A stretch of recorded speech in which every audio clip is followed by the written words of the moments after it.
Italy के दिल में एक पहाड़ी इलाका था जहाँ सब कुछ एक सपने जैसा लगता था। इसी बस्ती में एक लड़की रहती थी, लूसिया। लूसिया किसी परी से कम नहीं थी। उसका रंग दूध जैसा सफेद और बाल लंबी रेशमी लहरों में जैसे सूरज की किरणों से बने हों। लेकिन सबसे सुंदर थी उसकी आंखें। हर दिन वो अपनी बीमार माँ के लिए जिंदगी से लड़ती थी। कभी माँ के शरीर का दर्द तो कभी बीते हुए समय का बोझ। लूसिया ही सब कुछ करती, सब्जियां उगाना, लकड़ी काटना, कपड़े धोना और रात को माँ के पैर दबाना। घर की दहलीज से बाजार तक लूसिया का हर दिन एक नई कसक के साथ शुरू होता। वो तुलसी और लेवेंडर के पत्ते तोड़ती, फिर टमाटर और अंगूर को नाजुक हाथों से टोकरी में सजाती। बाजार का रास्ता छोटा था, लेकिन उसमें लोगों की बातें, नजरों की चोरी और दिल की दुआएं छिपी होती थी। लोग कहते, ये वही लड़की है जो सब्जियों से खुशबू निकाल लेती है। उसका स्टॉल हमेशा सबसे अलग होता। वो हर ग्राहक को मुस्कुराकर कहती, बुongiorno। लोग वहां सिर्फ सब्जियां नहीं, कुछ पल सुकून के भी खरीदते थे। एक राज भरी मुलाकात। एक दिन लूसिया जैतून के जंगल में लकड़ी काट रही थी। उसने देखा एक बूढ़ी औरत, चेहरा चुर्रियों से भरा पर आंखों में आसमान की चमक। उसने लूसिया से पानी मांगा। लूसिया ने अपनी छोटी सी बोतल से पानी पिलाया, लकड़ी की चादर बिछाई और उन्हें बैठा दिया। बुजुर्ग औरत ने सिर पर हाथ रखा और कहा, तेरी रूह में नूर है बेटी, ये चिराग ले।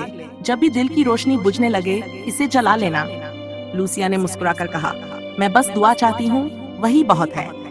बुजुर्ग औरत ने मुस्कुराया, आंखें बंद की और हवा में घुल गई। उस रात लूसिया घर आई। माँ की सांसें तेज थीं। वो घबरा गई। रोती हुई उसने चिराग जलाया। एक हल्की सी रोशनी पूरे कमरे में फैल गई। धीरे धीरे माँ की तबीयत बेहतर होने लगी। लूसिया की आंखों से आंसू बहने लगे। उसने चिराग को दिल से लगाकर रखा। अगली सुबह सब्जियों के पत्ते पहले से ज्यादा हरे थे।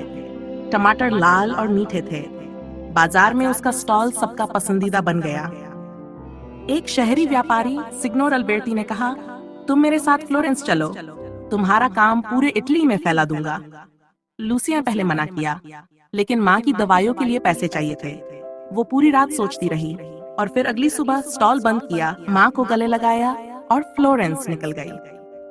फ्लोरेंस का सफर, इटली का शहर फन। यहाँ हर गली, हर इमारत में कला थी।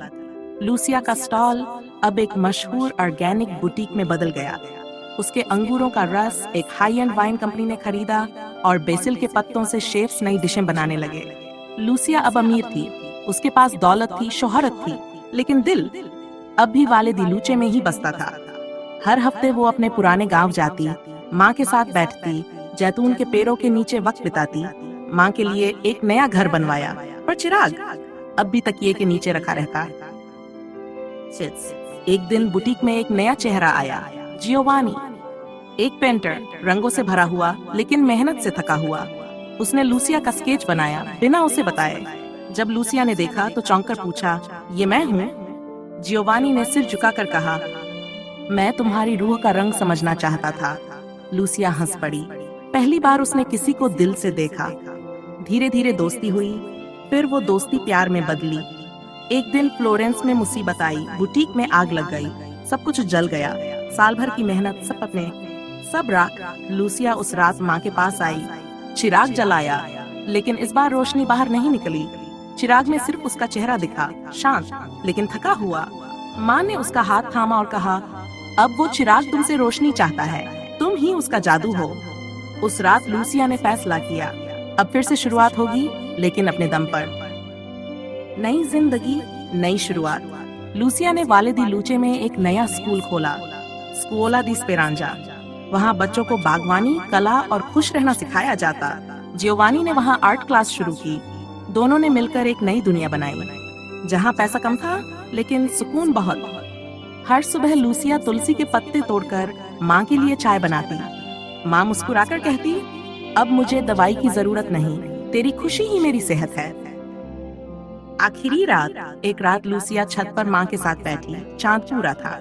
उसने पुरानी बोतल हाथ में ली और पूछा, माँ, क्या मैं अब भी इसे जलाऊं?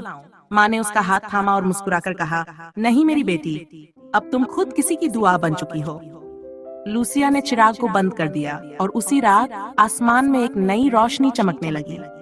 कहानी का संदेश सी अल्फाज की रोशनी में। लूसिया जैसे लोग सिर्फ खूबसूरत नहीं होते, वो रोशन होते हैं। उनका जादू किसी बोतल में नहीं, उनके दिल की सच्चाई में छुपा होता है।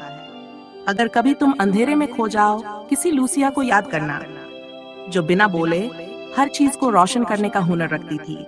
न दौलत से, न शोहरत से, सिर्फ सच्चाई से।